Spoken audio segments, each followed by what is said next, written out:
tous. Voilà, je vais vous faire une petite vidéo de présentation de mon calendrier de l'Avent Harry Potter. Vous êtes nombreux à avoir fait de très gentils commentaires et je vous en remercie. Ça me touche beaucoup.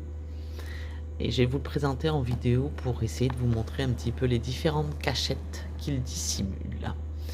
Voilà, un petit aperçu de l'extérieur. Avec de ce côté-ci une décoration assez simple. Au-dessus, nous avons le jeu de Quidditch avec en fait 4 caches, voilà, puisque les tours sont amovibles et on pourra glisser ici les différents trésors. J'ai fait des petits balais comme ceci avec des aiguilles de pin, voilà. J'ai créé aussi un vif d'or. Alors, le vif d'or, voilà, j'ai fait un clin d'œil à Serpentard qui n'est pas du tout dans le jeu de Quidditch, mais voilà. J'ai créé un vif d'or. Hop, je vous montre ma bassine de linge, c'est pas très grave.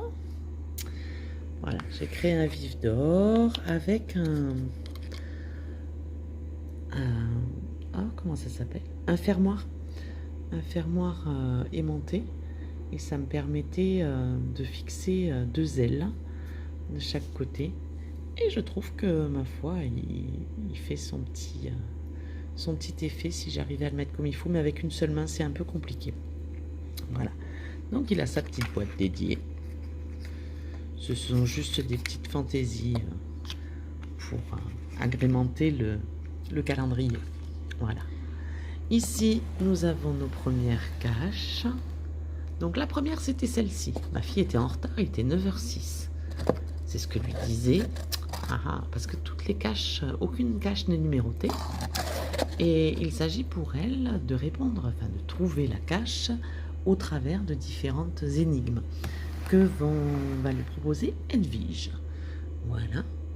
Un train, le Poudlard Express plus exactement. Ici, une autre cache.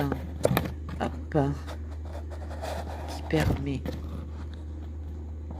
bloquer 9 3/4 avec nos petits tickets de train. Voilà. Ensuite, nous allons pénétrer à l'intérieur. Donc, voilà. Alors, je vais essayer de zoomer un petit peu. Voilà. Donc ici, nous sommes dans Poudlard. J'ai dissimulé dans ce tiroir la lumière. Voilà. Pour permettre un éclairage, parce que c'est quand même plus sympa. Et ici aussi, un autre éclairage dissimulé dans la cheminée. Voilà.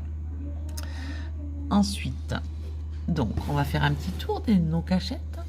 Comme vous le voyez, ici, les cadres sont déposés sur des petites boîtes. Donc, certaines sont plus faciles à ouvrir que d'autres. Et on a une petite astuce. Voilà. Donc là, nous avons nos caches. Une, celle de Dumbledore, pardon. Voilà. Ici, c'est le même principe. Donc voilà, vous avez la cache ici qui se trouve. On peut la descendre, ça sera plus pratique pour récupérer les petits trésors. Ici, elle se pousse sur le côté. Voilà. Et pour celle d'en haut, parce qu'on fait toujours des erreurs dans le montage de ce genre de projet, on a besoin de la petite baguette magique de Harry Potter.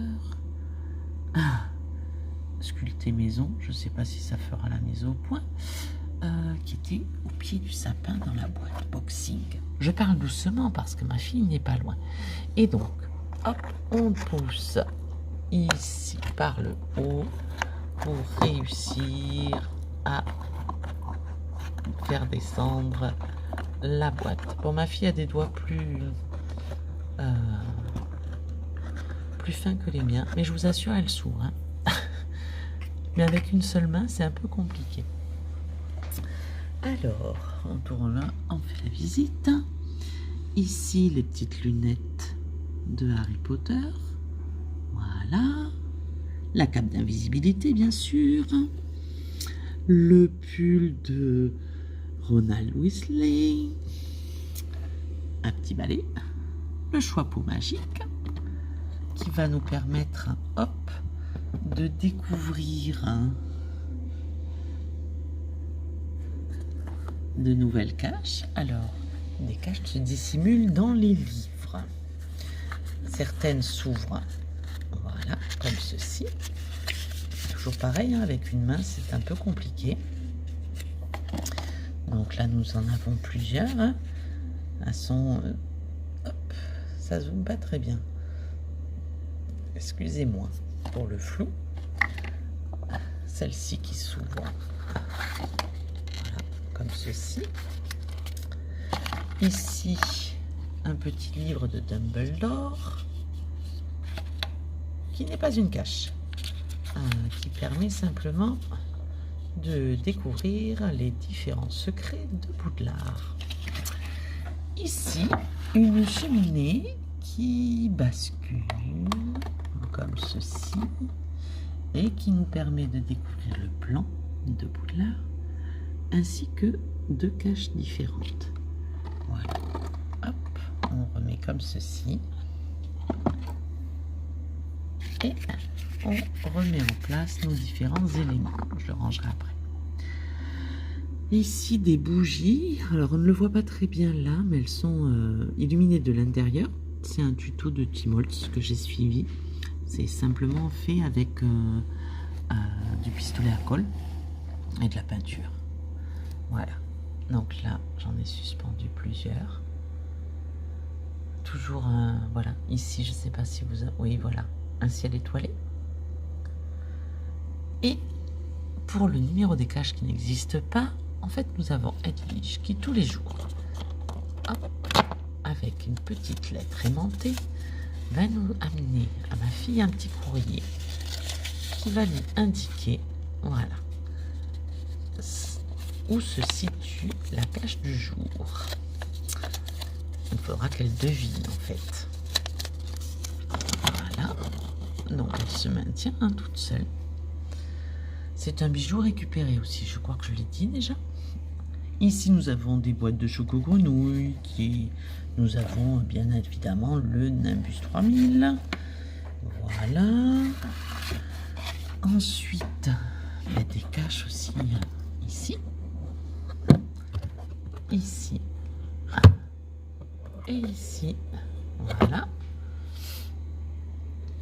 Vous l'aurez compris, notre escalier dissimule de nombreuses caches. Ici, Mimi Géniard qui se cache sous l'escalier. Un petit jeu d'échecs pour rappeler notre partie d'échecs endiablée. Ollivanders, où vous trouverez les meilleures baguettes magiques. Et la porte de Gryffondor. Voilà, avec la gardienne de Gryffondor. Et la fiche pour libérer Dobby en lui offrant une chaussette. Donc je crois que la chaussette de Dobby est déjà sur la cheminée. Bon, je vous souhaite d'être fortement gâtés à Noël. Et merci encore pour l'accueil que vous avez fait à ce projet qui me tenait vraiment à cœur. Merci encore. Au revoir.